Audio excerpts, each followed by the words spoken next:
All right, I think we'll start with a round of introductions. John Gunkelman, Chair of the Planning Commission. Rocky Schneider with the Planning Commission. Thank you. Art Rosenberg, Planning Commission. Tony Grenberg, Fargo City Commission. Nicole Crutchfield. John Eunice, Eagle Ridge Development. Megan Ellis Haug, Fargo Planning Department. Maggie Squire, Fargo Planning. Kylie Bagley, Fargo Planning. Luke Mormon, Planning. Mark Williams, Fargo Planning. Donald Kress, Planning Department. Nelson, Fargo Planning. Dawn Morgan, Planning Commission. Mike McGelkey, Planning Commission. Mary Sherling, Planning Commission and Cass County Commissioner. Brenda, introduce yourself. Okay, thank you, everybody. All right, probably turn this over to Nicole. City Commission case updates, Timber Creek, third edition, zone change. Yeah, I think Donald and I will kind of bounce back and forth a little bit, and then Commissioner Grimberg might have some items to talk about. But yeah, as you know, as you might not know, the Timber Creek, that was the item that was kind of a change in zoning to allow to basically split the lots. That was almost unanimously approved at Planning Commission. We had, I think, one nay. And then at City Commission, it actually was tabled was it one time? Or maybe, It was no, tabled at the Planning Commission. at the and that Planning was Commission, yeah. Zone them, not to split them, but to rezone them to duplex. They ended up achieving I think I'm just gonna turn this over to Donald. Yes, ma'am. Thank you. Thank you, ma'am. So, Commissioners, as you recall, this was the plan to rezone 7 lots in the Timber Creek subdivision along 47th Avenue South from SR2 to SR3, which would allow duplexes to be built there as opposed to just detached single-family dwellings. This was originally appeared at your commission. You tabled it. We had a public meeting with the applicant, the developer, Don Dabbert there, came back to your commission. You recommended for approval. It went to the City Commission. In the time before it went to the City Commission, the neighborhood organized to get a greater than 20% protest as provided in our ordinance, which does not stop the zone change, but it does require a supermajority at the City Commission for approval. That is 4 out of 5 commissioners have to vote in favor of it for it to go forward. And there was the hearing at the City Commission, which included Mr. Bring, who appeared at this Planning Commission, as well as some other testifiers. And in the final vote, the applicant's project only got 3 votes instead of the 4, so the zone change was not approved. And I don't know if Commissioner Grinberg might have some comment on that. Or? I'm sorry. Oh, maybe not. Oh, sorry. Didn't mean to pass it off to you. What was the question? I'm sorry. Oh, if you had any comments based on the Don Dabbert case. Not on that, but I do have item D. I'll share something if you get to it. Thank you, ma'am. Well, I think it comes back to, and maybe as planning commissioners, I've talked to a couple developers since then, and John might even have a little bit of input on this, about where do you draw the line. Just one developer I talked to said they've made, I think it was one of their goals is not to ever come back and change zoning. And simply because you get a case like this where you notoriously, particularly when you're probably going more dense, you notoriously upset the neighborhood and then you come back to the argument like the one letter you sent me about the lady talking about, we bought here, and now they're doing this, which is different than what we thought when we bought our piece of property. So, John, do you have any comments on this? Because I know everybody gets into a situation that the market changes and you... I'm not going to speak to the specific case, but I think that it is difficult to come back, and I apologize, I'm dealing with a nice cold that my student kids gave me, so. It is difficult to come back midway through stream in any development and request a change. I think that it requires a lot of discussion with the existing property owners on the front end. regarding the changes. Best form is to not have to come do that, but again, there's times, I mean, property can be there for 15, 20 years, and what we anticipate happening when we're going through the plating process and development process, trends change, things change.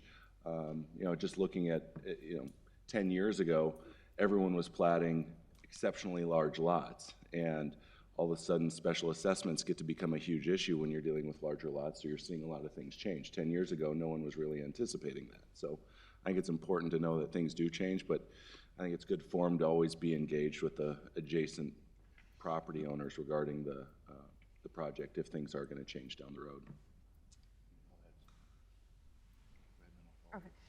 Yeah, just to maybe a little bit too, from a staff's perspective on that case. I know if Shara was here, she'd always ask staff to add more comments on what's going on inside our heads.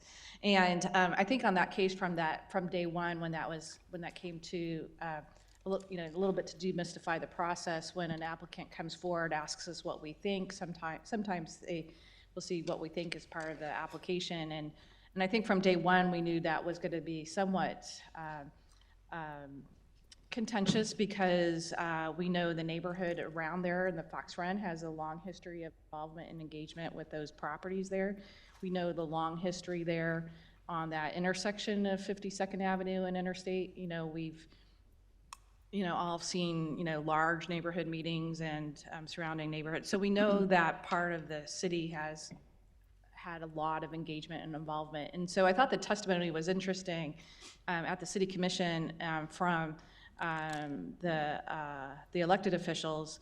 And I believe it, not to put words in from the mayor, but I think from what I heard was, is too much change too soon to the original layout and to the original proposal. And so I think knowing all of that, 10-year, 12-year of history there with the neighborhood and the general public, I thought that was kind of interesting commentary. And there was quite a bit of testimony at the city commission that included residents and kind of the daily lives of residents and their experiences. And so I thought that you don't usually see that at the city commission level in terms of that level of, kind of testimony. Question. That was a proposed duplex, right? So do you see that? I mean, that's kind of an unusual thing, isn't it? A duplex. I mean, do we have any plans? Do you see that more of that coming down the pike? And do we have anything regulating those rather, as opposed to a twin home? No, I think that was really, he only needed it because of the density, right? Is that? Yes, ma'am. An original, there had been an earlier proposal earlier in the year to divide those lots, those 7 lots, into 9 lots, I believe, that was withdrawn by the developer. And so I believe this applicant's idea was we can get some way to work with those lots without actually subdividing them. So there'll be just one building on that lot. There would be a lot of smaller lots, which is what the neighborhood seemed opposed to, was multiple more lots. But there would be an ability to develop those lots within the parameters like Mr. Eunice suggested here. I think going back to Commissioner Sherling, your comment, I think going back to what's in the mind of staff, we, from a staff perspective, from a technical perspective, we didn't see much change being proposed. Granted, living next door and across the street is different than the technical review. But I think that from a technical review, we didn't see that much change. Duplexes are already something that's typically allowed by right, if I can remember. I'm looking at the code experts over here, but it's typically allowed by right. So really, it was just a number of units per question, and so it just happened to be those lots weren't the right size for the number of units he needed. I was particularly curious about the case because, over the years I've had good dialogue with the developers on this type of situation in terms of affordability, in terms of the different type of what makes a family nowadays and how people want to live. You see a lot more different scenarios than maybe what we've traditionally seen in the past. And so I was really curious more from an experimental point of view. And I think Mr. Dapper offered that as part of his testimony at City Commission, just from the public awareness of his meetings and neighborhood issues. He had been receiving input from potential buyers interested in that type of product. So I think it was an interesting proposal. I watched it on Facebook because I saw you watching it on Facebook for our meeting, and so I watched it after the meeting. And I thought actually the discussion was maybe, I won't say better than we had, but they had more time to prepare, and given the profession of one of the protesters, it was much more courtroom-like. But I thought one thing that came up that was really interesting, and I don't know if it would have swayed me the other way, but it was interesting, was the lots closest to the interstate along that same block that were redone. They pulled a lot of the testimony during that time from both the commission and from the developer, which was a different developer at the time. But there weren't promises made, but there were some things close to promises made in that I could see, being effective, argument being made that, okay, well, you said this then, what's changed? You sort of promised that the things wouldn't change more on the block, and I can see why that weighed on the commission's mind, or some of them. All right. Any more discussion on that? Well, I just, offer my perspective. I agree with Nicole. When I listened to the testimony, from the Planning Commission, I left with the impression that there's not that big of a change here, and it was so, the Planning Commission acted accordingly and made the best decision, and then it comes to us. I was I followed the Planning Commission and supported the position, and my basis was that it's my job to, represent the Planning Commission, but more so I didn't see a compelling reason to change direction because it really wasn't that big of a change. And I tried to relate a personal story that happened to me as a homeowner years ago, where a piece of land was promoted as 13 choice executive lots, and then it turned into a multi-development with apartments and townhomes and higher density. And we argued as neighbors that, this is going to hurt our property values, and this is going to create congestion, and all the arguments that were made in this case that, I was on the side of them, years ago. And none of the things that we were advocating on our behalf turned out to be true. The market corrected, and traffic was fine, and we sold our house at a nice appreciation and didn't suffer from it. And so those are the arguments I tried to counter from a personal experience to the change. It wasn't that significant. And so I've learned years ago not to predict the vote that appeared on a Monday night. And it was an interesting vote, but they didn't get the votes, or they got the votes to prevail. So it is what it is. And what lessons learned? I have a comment. I think the quality work that the Planning Commission does, and then it moves to the City Commission, that sometimes is going to go this way and that way. And I don't know if that, you could have done anything different as a commission. But. Well, I was in favor of approval of the project just because I thought it was a good step forward in terms of housing options. And it appeared to me that it wouldn't be harming the neighborhood that much.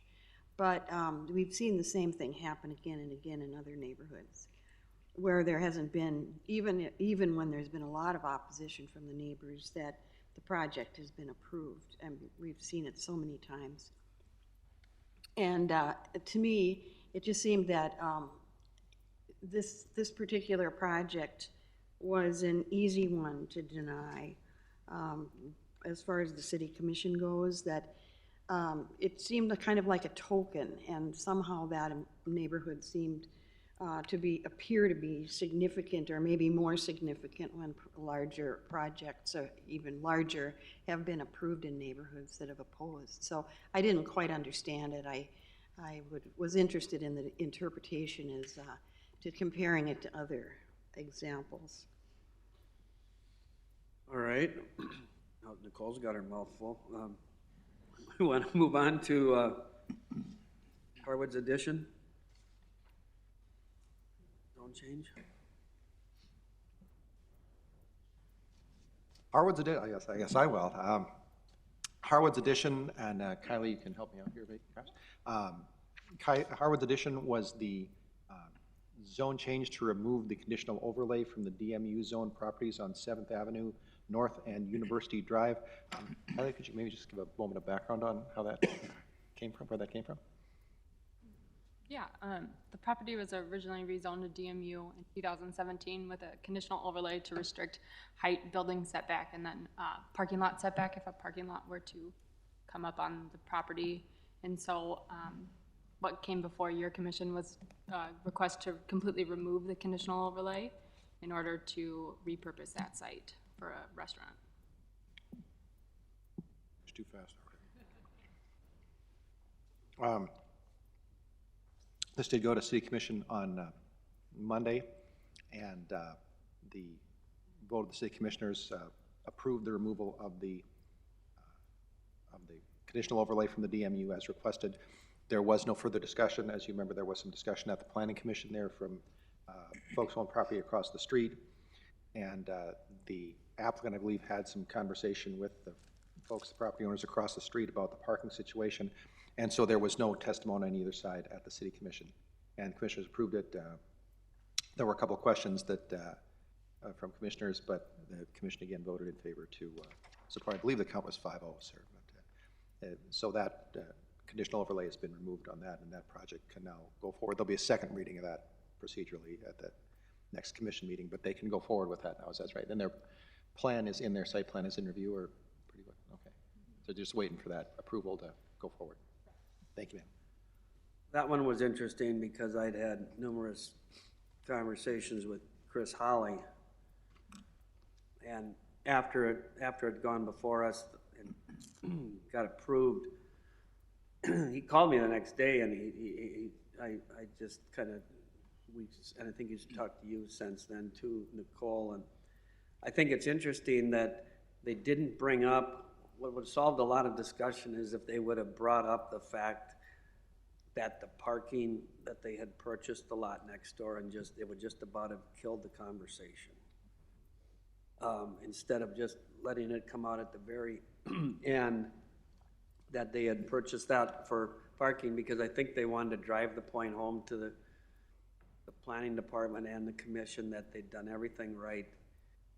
And that technically did not have to be purchased to make anything, so but it still would have, every once in a while, you could have given the other information, being that they had, for all practical purposes, sealed the deal to purchase the lot to the north. So anyway. All right, anything more on that one? Okay. I think it was probably more complicated behind the scenes than it was in front. And I think there was an article in the paper yesterday, you know, I think on the Family Fair, you know, just about being a good neighbor.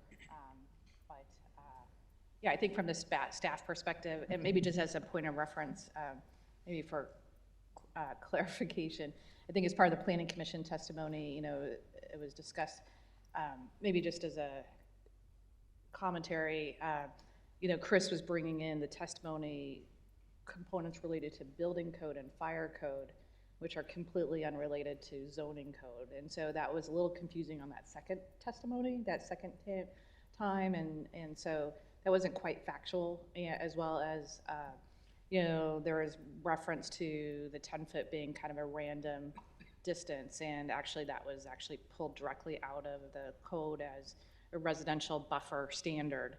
And the thinking at the time when that conditional overlay was applied back a few years ago was, you know, kind of the uniqueness of DMU going across the street, 7th Avenue to the north. That was the first time we've kind of, if you will consider, grew downtown mixed-use zoning district. And there was some discussion, you know, the Roosevelt neighborhood was very supportive of the use there because it's been vacant for years. And they liked the idea of a commercial use there, something that the neighborhood could walk to and use. And so, but we were a little concerned on what was going to come from the applicant because he didn't have a lot of plans created at that point in time. So we basically, what we call codified the residential protection standard into a standalone ordinance. And so it gets really technical in terms of that way, if the land development code ever changed or if the residential protection standard ever changed, it would still have been codified in an ordinance to protect, that longevity of that code would stand. And so that's really all we were asking, is to modify that residential protection standard. And it turned into this really complicated testimony and project and hearing, and we had new site plan permitting software that also added to the mix of confusion, and that's where the staff error came from, is related to the use of that new site plan software. We accidentally hit the button when we didn't intend to hit the button, and so that's where Chris got the development team had kind of maybe received some mixed messages at the staff level. So just wanted to provide that clarity to that. With Family Fair's involvement, and yet we all know that in the DMU, parking is not even a consideration. So where would you have taken the discussion on this thing? And you just say, we don't need to talk about it? Yeah, no, that's a great question, because at the staff, we talked about it a little bit as a point of concern that we deviated from the scope of work, and so that zoning, and I'd say lightly deviated from the scope of work, because with a conditional overlay, you really do have the full gamut of adding whatever you want to add, and so conditional overlay is about bringing additional technical issues to light and adding clarification on that zoning district. So we were asking you to remove those technical, kind of deviations of the code. So really, parking could be a thing that you said, that you would have concern about and add testimony to. But at the staff level, though, when the testimony started becoming about parking, what staff really wanted to do is grab the microphone and say, that decision and that discussion was 2 years ago in 2017 when we zoned that property DMU. Of course, as you know, we could always revisit those decisions. So it's totally in your prerogative to revisit issues that maybe were resolved by different commissioners. But at the same time, it took us by surprise to. So is there a point that either myself as the chair, or if I see somebody over there on that side of the room doing this at me, you sometimes let somebody have their day in court, as the saying goes, and just get it off their chest? Yeah. Or I think there's just stop the discussion and say, it wouldn't have been appropriate for me to say this line of discussion is out of order? No.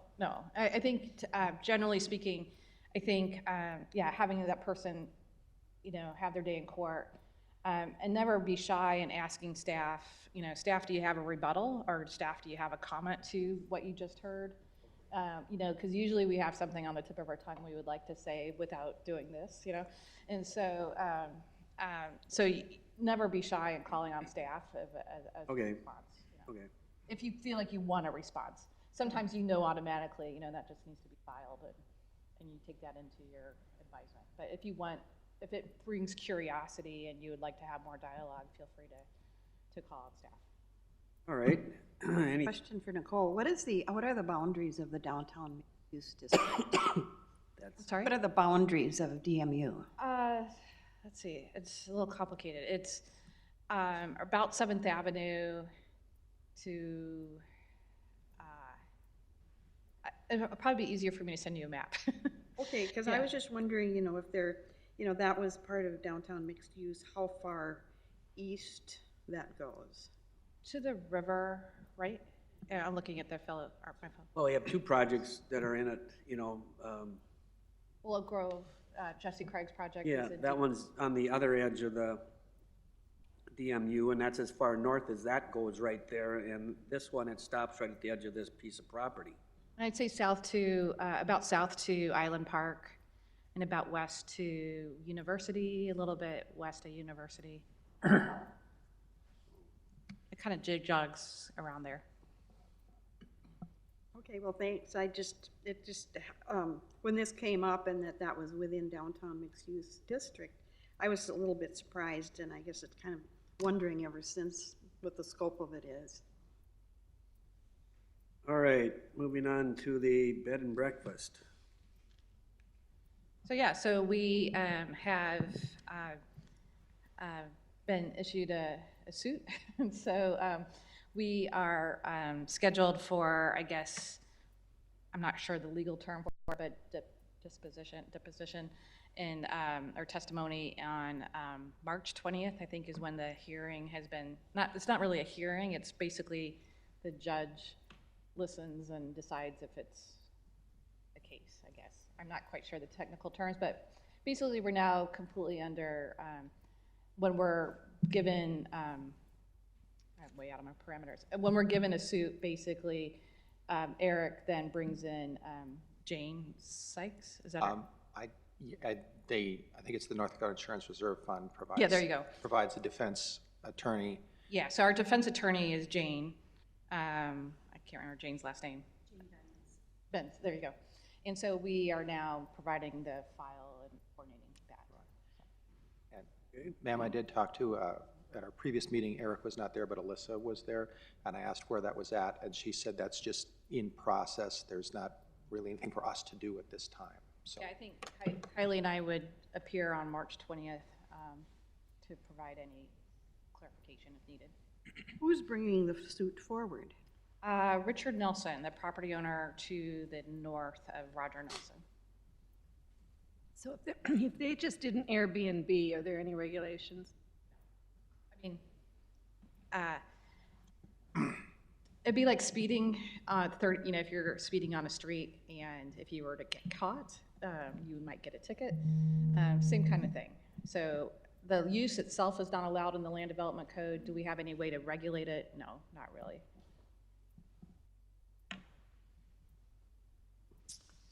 Is that true all over the city?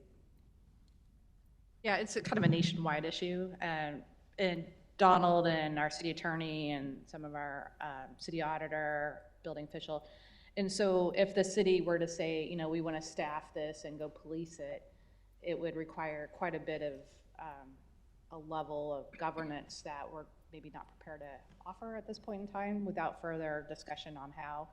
And it's basically an unregulated industry. Although, ma'am, if I may add, that we did, not an hour ago, have a brief discussion about this at our quarterly Code Enforcement Task Force meeting, which brings together several departments in the city to talk about code enforcement issues. And we had some more discussion on that. We'll be following up. I haven't had a chance to talk to you about it, but we'll be following up with some ideas that we came up with regarding this. It seems that the Airbnbs are so incredibly popular that people now who care for taking care of houses will buy them and use them as income producing, but they keep them up really nicely. And just so many people that I know right in my neighborhood, Fifth Avenue, University area, have them. And people just love them. And so I don't know that, I'd be interested in seeing how this goes forward because the trend all over the country is so wide. And I would say this case that would be that the city is in process of right now is not so much the use, it's the process. And so right now, I guess it's really is the correct process is followed, particularly was our notification process correct? And so it's those kinds of level of legalities that are being debated. And I think the real critical piece is when events were added to the component of the bed and breakfast. Commissioner, if I could just follow up on Commissioner Morgan's comment.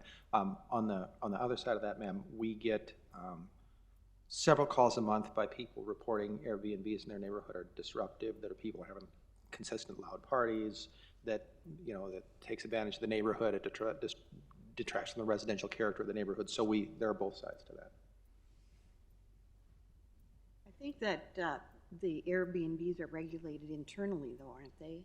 In terms of complaints against renters and. This is more, I believe this passed more with the land use more of a. Yeah, I understand. But I've never worked with Airbnb directly, ma'am. I don't know. How okay, all right. Yeah, I think that most people who have Airbnbs, which I don't, are very close in monitoring who their guests are and if they're acceptable. But then there's the larger organization that is paid to manage guests, that sort of thing. And so if there are complaints against guests, they're not admitted back into their system. So Okay. it doesn't seem like it would be something endemic to Airbnbs. Staff reports, December Planning Commission case updates. To do all these, okay.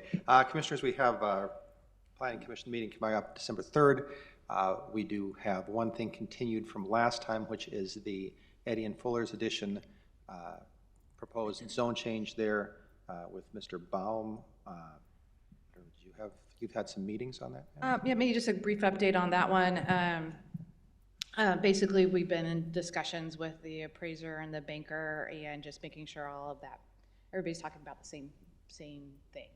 And so we'll probably have some more information at that point in time.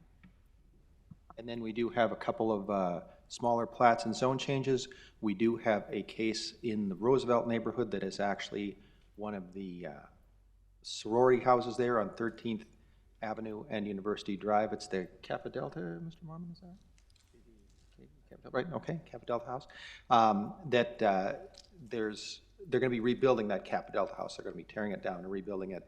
And so there's a zone change in there to a zone change adjacent property to match, and then a couple conditional use permits that relate to that use.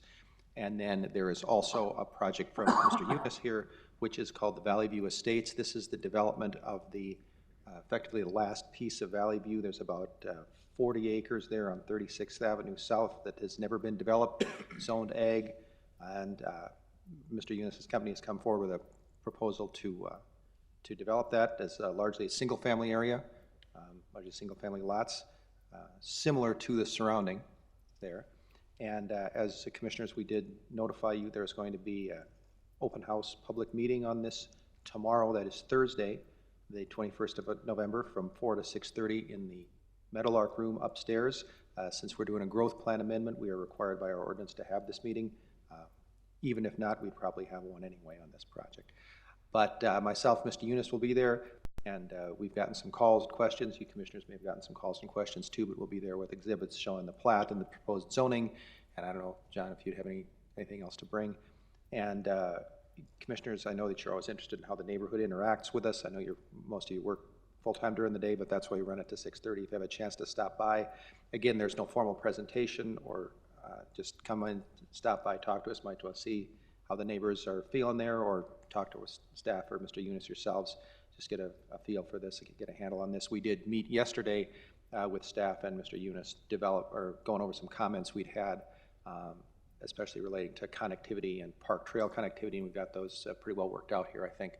So we should be, staff's pretty comfortable with where the project is at technically at this time, I'd say. Yeah, the only thing I'd add is, and I think Donald will attest to this, that from day one when we came in with a pre-development meeting, we've been requesting to have a neighborhood meeting to get them engaged very early on, so. Yes. Okay, anything further on December updates? Either your calendar for the 2020 meeting schedule will be something you'll take a look at the end there. And then there was, folks, any other, you got your couple flats there? Okay. Thank you.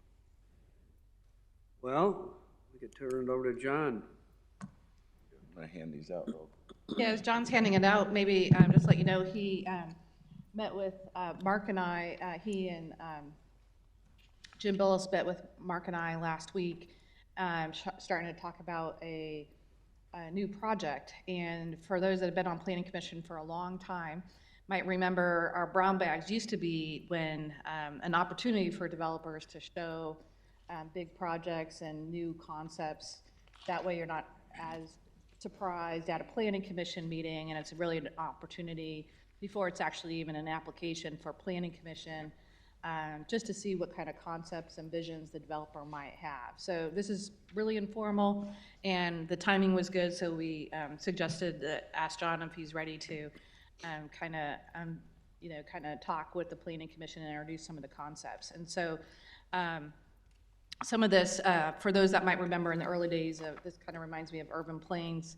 In the early days of Urban Plains, when we talk about a large tract of land and some vision, the developer had some thoughts on how that wanted to develop.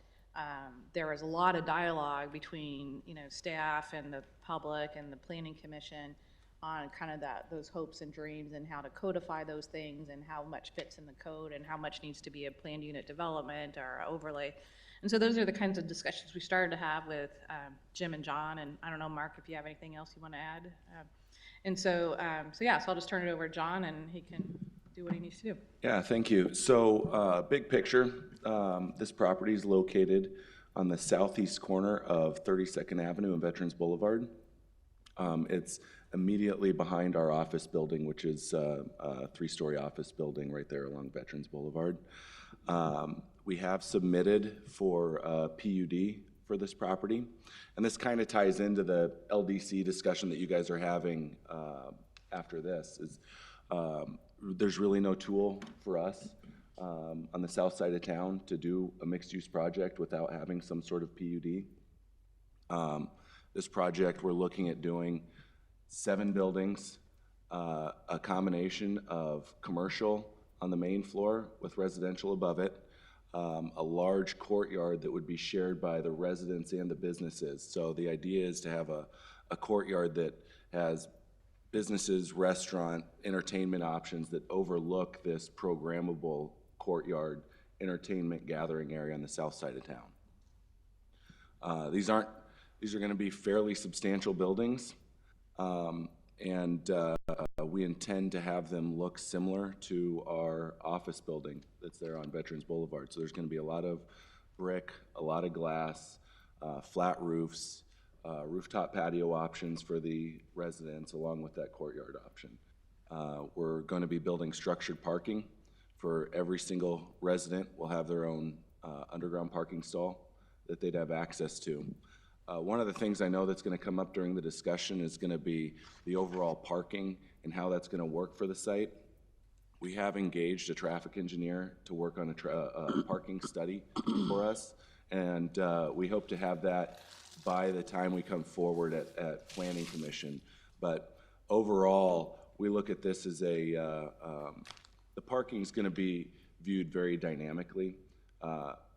We have our office buildings. The first one's done, where we have traditional office parking where people are using it from 8 in the morning until 5 o'clock.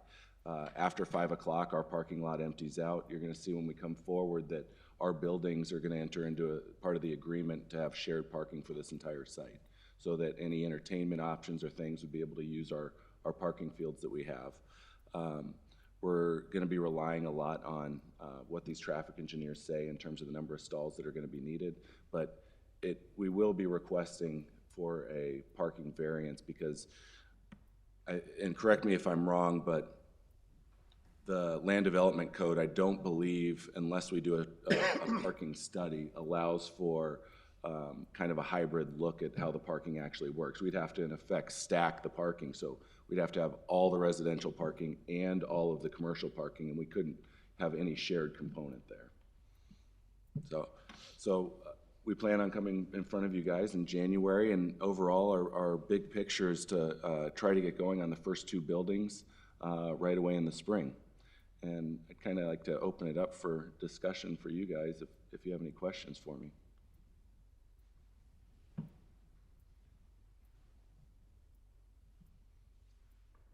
It's exciting to me. It's beautiful. Well, thank you. John, maybe you can talk about a little bit about the environment kind of the market and the environment you're trying to create there on the site. Yeah, so as the market has changed on the multifamily side, you're seeing a much more demand for an urban style kind of all-inclusive environment where a person can live, work, play, all without having to get in their vehicle and drive anywhere. And having modern amenities, rooftop patios, gyms with each building, some concierge services, just things that 5 years ago, maybe people weren't necessarily looking for, but now it's starting to become standard practice. One of the reasons that we're trying to move forward with this project also is that it's a much better use of land. When you look at what we're able to fit on 12 and a half acres, and you compare that to how development has happened in the last couple of decades, we're able to fit almost 5 times the amount of property value on the same piece of property. That means that we have 5 times the property value using the exact same amount of streets as if we just did a traditional apartment project. So it's not only from a developer and land use standpoint, it ends up being a better, gives more benefit to the city because they're not having to plow, 5 times the amount of streets for those same number of people, same number of businesses. So is there anything north of your property now? So right now, there are 3 lots that are vacant. There's a bank that's going in on the hard corner of 32nd Avenue and Veterans Boulevard. We have our second building not immediately south of that, but there's 1 vacant lot there. So there's a total of, I think, 3 or 4 vacant lots that are on the arterials. So they'll probably be commercial Yeah. of some sort. Yep, and they're zoned commercial. How many commercial entities are planned for the final phase? So we anticipate between 2 and 3 commercial businesses per building. The idea is to have entertainment options for families and for residents to be able to go to. So between 3,000 and 4,000 square feet per user is what I would say on the commercial side. So are the types of businesses you're envisioning, are those that would kind of serve the needs of these people in what ways? Well, we're looking at trying to create in this part of town, creating a destination where not only these residents, but residents from kind of the ring around it are able to come, go to dinner, or go to a restaurant, go have some entertainment options there as well, so that families can go there and have a spot where they don't have to go drive from one location to the next. I think one thing that's interesting that we started asking him at the, John and Jim, at the staff level is, these large public spaces like these plazas, how are they programmed and managed, and, how do we keep them vital and active? And so those are some of the questions we've started asking in that regard, because they'll probably be, and it sounds like somewhat privately engaged, it sounds like they'll stay engaged in that kind of concept, maybe some partnership opportunities with the park district and city, but for the most part, kind of privately driven. I think that was one of the main questions we started asking. And then maybe just as a point of reference, you might, some of the planning commissioners might remember, gosh, probably about 10 years ago, we tried a commercial design district.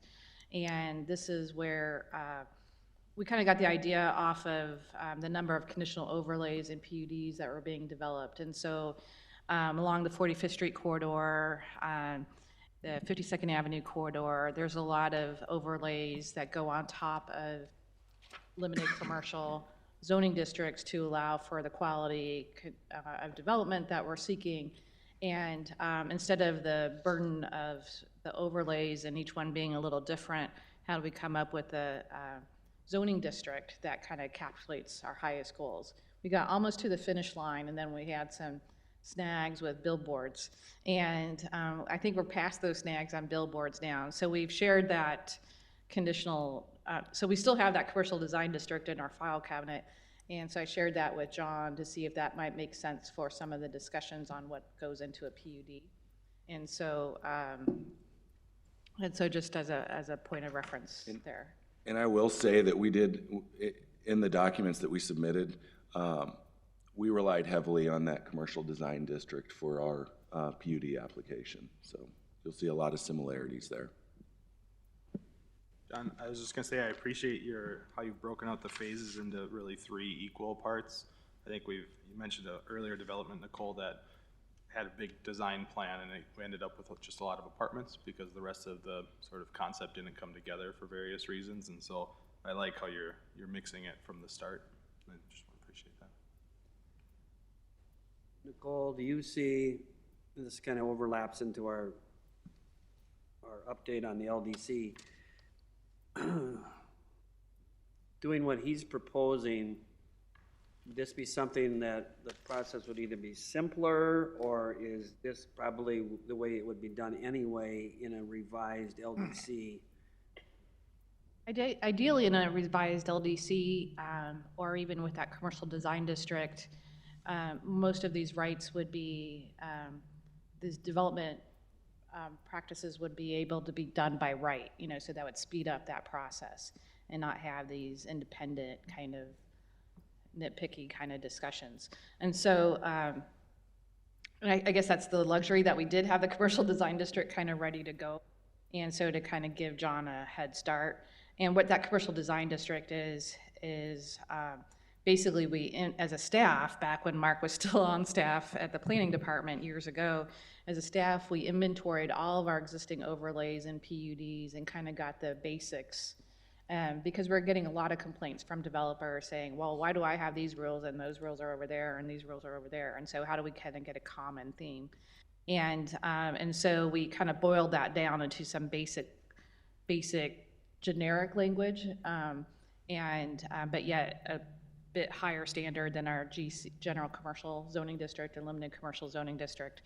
And so, in answer to your question, so that's the basis of a commercial design district. Ideally, we would have a district in place, a zoning district in place, or a process in place that would, because from a PUD standpoint, staff's always like, oh man, that's always tough to do PUDs especially in a 30, 60-day cycle. I haven't seen what John submitted yet, but I sometimes I'll wonder if we're able to get to the public hearing in January ready to go or not, but it's going to be very diligent work between the development team and staff team between now and January to be ready to go with an ordinance draft that is comfort. Because going back to Rocky's point, that was another question staff asked, we probably want to think about some sort of clawback option, or I wouldn't even say, or sunset, or whatever that might look like. But I think I met with John the day after we had our Timber Creek public hearing.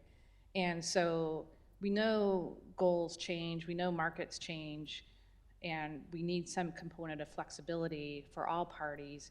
And so one of the questions I had as staff is, how do we put into the PUD some level of agreed upon flexibility in the draft ordinance today, so we don't have this fight or discussion 10 years from now or 5 years from now, and to give them a comfort level and staff and the public a comfort level on what flexibility of range of change we might feel is okay.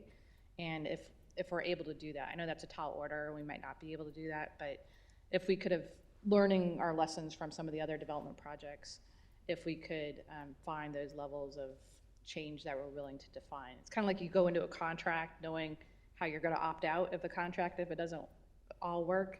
We would kind of want that same kind of concept with a PUD, if at all possible. I really like the idea of utilizing parking 24/7 instead of just, it's such a much better use of land. And I think going into the future, I know looking at my children, and they live in, anywhere from Minneapolis to Bozeman, Montana, and they want walkable neighborhoods, and they use Uber, and, they just don't need a car for everybody like my generation grew up with. Yeah, one thing I'd like to point out too is that, and we've talked to staff about this as well, and you guys are, as you go through the land development code updates, is figuring out a way to, I wouldn't say force developers to utilize land better, but there's got to be a mechanism to prevent the amount of like I'll take garages for example, and we own traditional apartment, and we build garages that are there. Sorry, someone jumped in and didn't want me saying anything.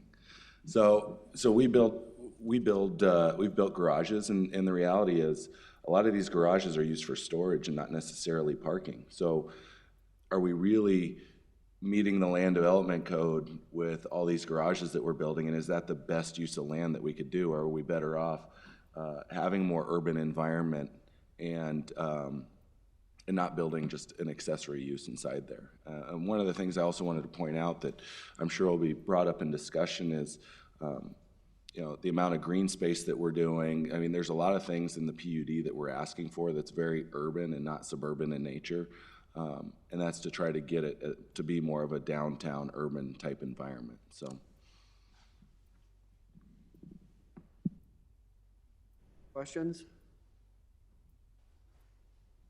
All right, staff presentations. We kind of started talking about the LDC diagnostic a little bit.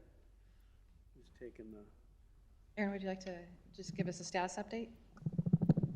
Yeah, so as you all know, LWC was just in town last month to kind of kick off the public engagement portion of their project here. And essentially that was it's a very quick public engagement process because they gathered input at the Planning Commission meeting from you all.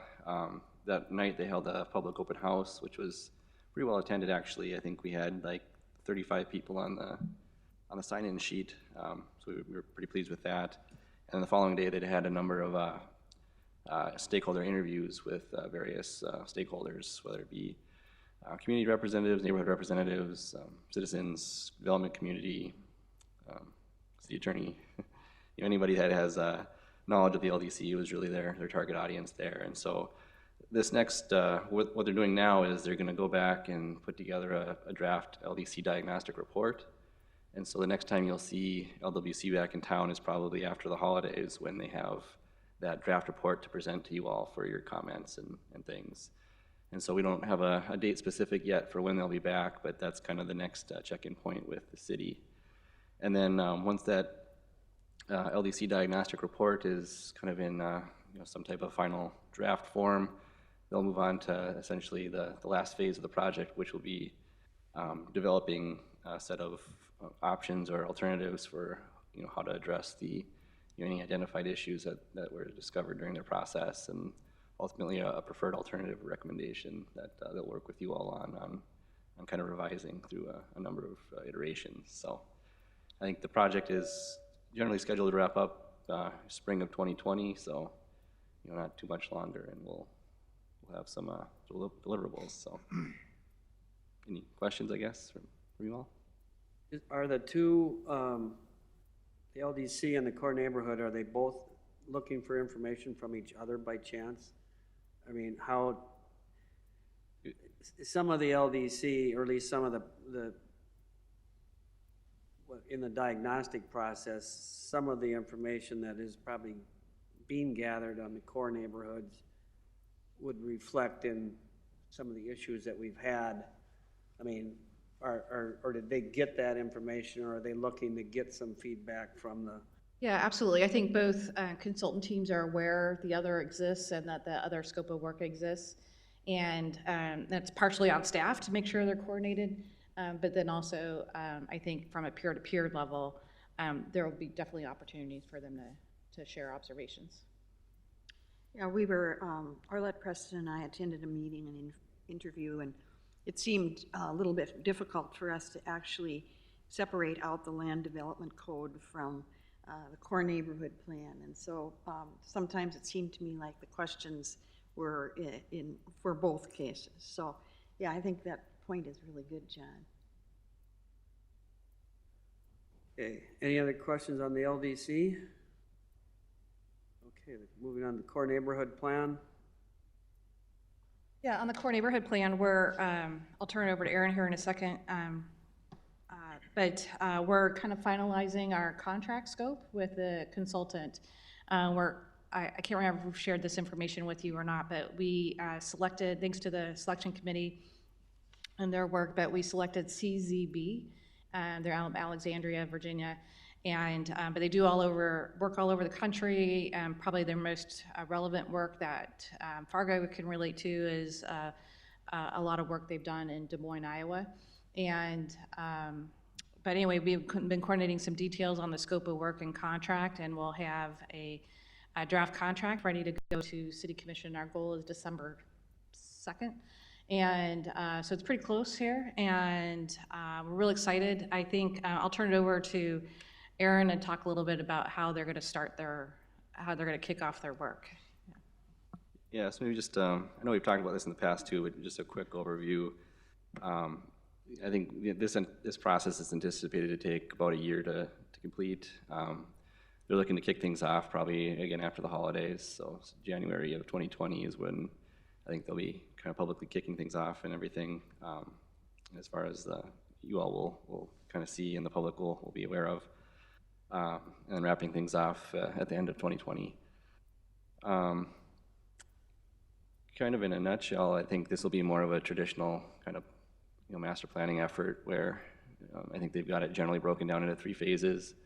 The first phase will be their listening, data gathering, visioning kind of phase. From there, they'll be working with their steering committees and things to develop options, alternatives, preferred recommendations, things like that. And then the final phase is just documenting that all and settling on some of those specific recommendations and things. The kind of unique thing about their process is I think they're planning on basically breaking down the core neighborhoods into 3 kind of neighborhood clusters. They'll have, what they're proposing is to have a master steering committee for the entire project, and then 3 individual steering committees for those neighborhood clusters in order to make it more granular. And I think they recognize that different neighborhoods are going to have different needs and want to focus on different things. And so the deliverables that they're anticipating as well will be structured similar, where they'll have a kind of a master document for the core neighborhoods, as well as 3 different components for those neighborhood clusters, and then within those clusters even I think write-ups for each of the individual neighborhoods as well. So that's kind of the overall structure that they're proposing, and yeah, happy to answer any questions, I guess.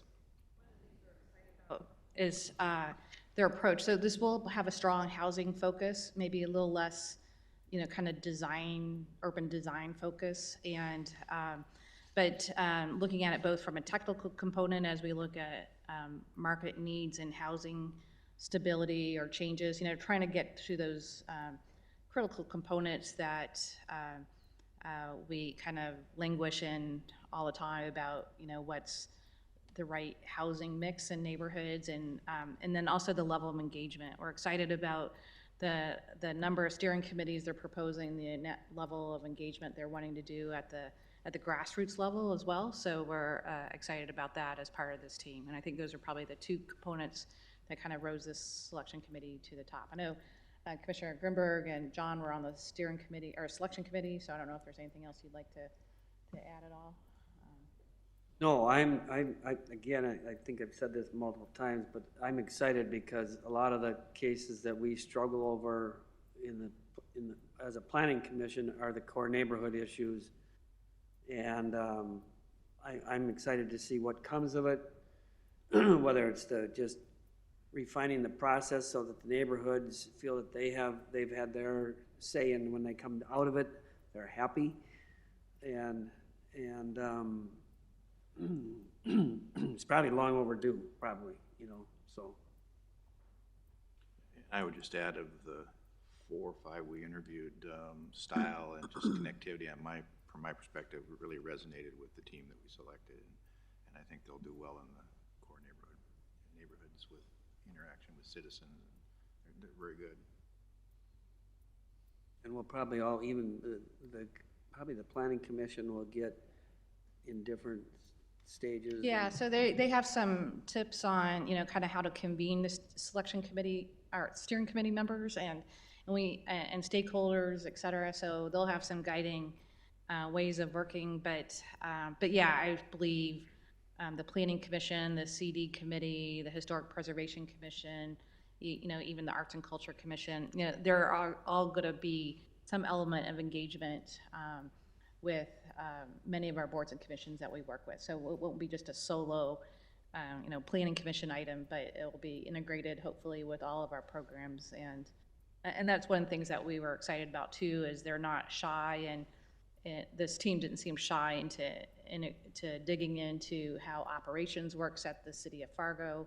What are all the different boards and commissions, decision points, et cetera. And so I think they're going to have some interesting perspectives to share. Okay, any more input on core neighborhoods? All right, update on the 2020 census. Yeah, and just as a, maybe as a reminder, so the planning department's in charge of trying to get out the, the count and complete the count and advocate for that. And so Donald Kress has been chairing a complete count committee.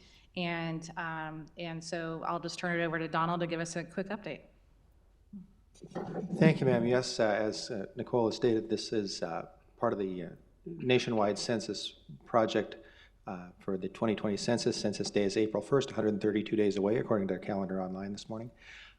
The Complete Count Committee, despite its name, doesn't actually go door to door and count anyone. Our goal is to reach out to community organizations and groups within the community to ensure that those populations that the census describes as hard to count, that is people who may not be familiar with the census, people who may be hard to reach, people who may have particular concerns about the census, and reach out to them and let them know, what the census is about, how you can respond to it, try to deal with any concerns they have about the census. You can imagine, different people have different concerns on that. And we've had 2 meetings so far in October and November, very successful. We thank our partners who are a broad range of folks across the community, and we're also working with our communications department, especially Ty Philly and our communications department, to develop a communications plan. The real effort to reach out will start in January. That'll be nationwide from the U.S. Census as well as the local things here. And also we have cooperation of the state. There's a statewide, or state level rather, Complete Count Committee. They've retained a media consultant. They have some funds available for doing this outreach, and so we've been working with them to, one of the co-chairs, Louise Dardis, attended our meeting by phone the other day, so we're very tied in with them as well. So we'll keep going forward with this and provide updates and maybe get a chance to involve some of you in this effort. So thank you, ma'am. Yeah, so we'll look to all of you as we get some of our media information to kind of share it through your avenues of communication and networks as well, because obviously, I can't remember what the dollar figure is. Every citizen equals. Yes, I don't have those dollars, off the top of my head, but yes. Yeah, like it's a high number. So it goes to funding transportation, housing, any of our programs that are federal based. So. And the commission was, this Complete Count Committee was established by a resolution of the City Commission, in which the commissioners stated that it's important that everyone in Fargo be counted, and that's their priority, the commission's priority, and our goal is to carry out that direction of the commission. Besides that data, do we then extract more data out of that to form whether it's apartment counts or whatever it is? Yeah, it informs everything, whether it's market data, demographics, it's really the source of all data as it relates to people and money. Legislative redistricting. Yeah, redistricting, yeah. I think it makes a big difference too for MetroCog. Yes. Coming up. That will be I don't know, there's another term for it, but we won't be going through North Dakota DOT. Exactly. Size of the city? Yeah, in MetroCog, if our metro service area, which is basically most of Fargo, Moorhead, and the surrounding communities, if it goes over 200,000 in the census, we become our own entity, so we're not reliant on either state for funding. If funding comes direct to us, which is preferable. Okay, update on the Renaissance Zone. Yeah, so for those that don't know, for the last 6 months, staff has been working with the Renaissance Zone Authority to update our 5-year plan update. It's due at the end of December, and so last night, or Monday night at City Commission, the City Commission did approve the update, and basically, in quick summary, there's not a whole lot of change being proposed at this case in time. We have 49 blocks based on century code that we can assign throughout the downtown for Renaissance Zone. Most of those blocks stayed as is. We didn't move many blocks around. We withdrew. There's one completed block, Woodrow Wilson, that's done, and so we were able to take that out of the plan. And then there's a property on Main Avenue, city parking lot, that interesting already with the Main Avenue construction improvements. There's already developers kind of looking at possible development opportunities there, and so we foresee maybe a potential sale down the way on a Main Avenue lot. And so we were able to bring that property back into the Renaissance zone.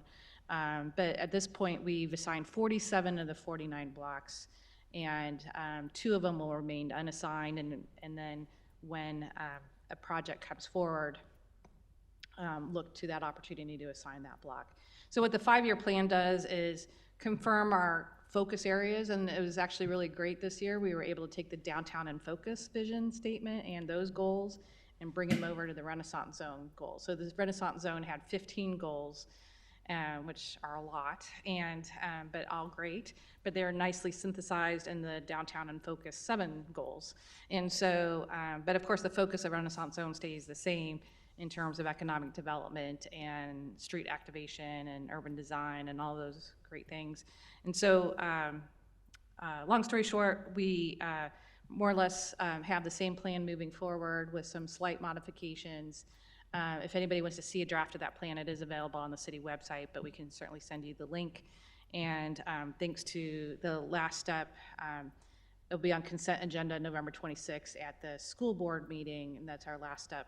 We need to go file it at the state. So we're on track for getting it done. And there was extensive outreach as part of this process. We did a letter out to property owners in the downtown, kind of confirming what projects they might have brewing. And then we had a focus group, our open house meeting, some focus group interviews, as well as a workshop with the Renaissance Zone Authority to kind of confirm our strategy. In a nutshell, explain, just in case anybody's, what the benefits are of the classification of the Renaissance Zone. Yeah, so maybe a quick short form. If a block is assigned to be within the Renaissance Zone, that means a developer has an opportunity for kind of incentives as they develop. So it could either be a rehab, it could be a lease, it could be new construction, reconstruction. So there's different types of projects. It could be a condo, it could be single family. And so there's different project types, and each kind of come with their own different thresholds.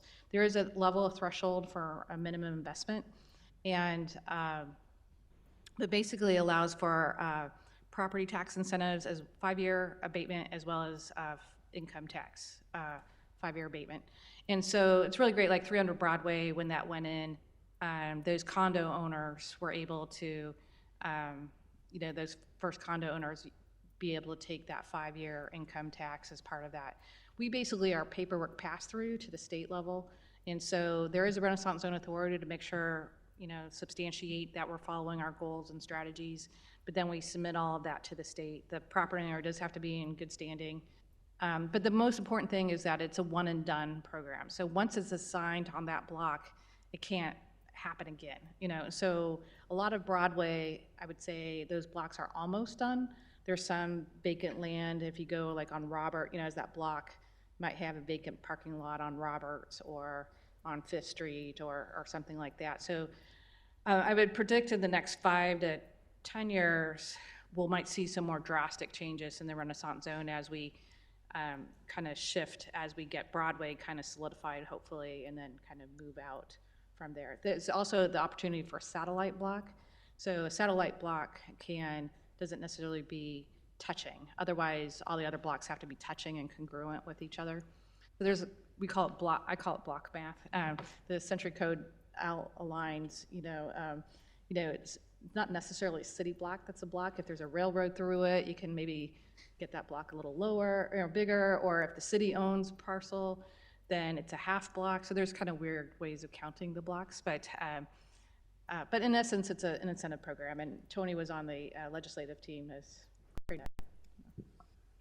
Well, Mr. Chairman, if I may, the guy sitting to my left, your newest member of the commission, is there you go, yeah. really the guy that did the heavy lifting to get it passed.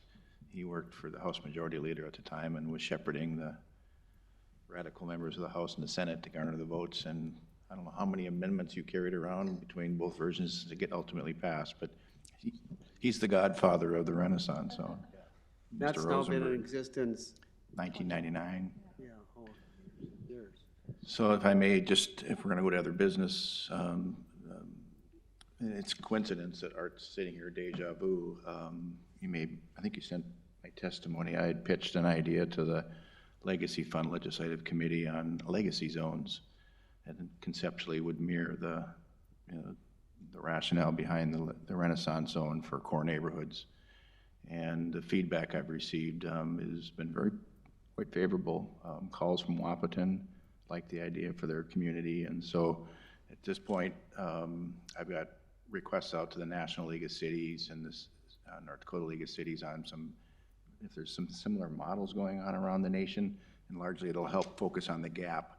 You know, if an older home is 200,000 and it might require 100 to 150,000 to modernize it to make it marketable, then how do we go about that? And it's somewhat similar to the Renaissance zone. And so my plan is to put more data and research together between now and the first of the year, and then we really haven't talked about this yet, but spearhead a few meetings of getting citizen engagement. Maybe it ties into the core neighborhood plan, maybe it doesn't. Then with specifics, how this would work financially, and then draft legislation and bring it back to the interim committee next summer for their consideration. So.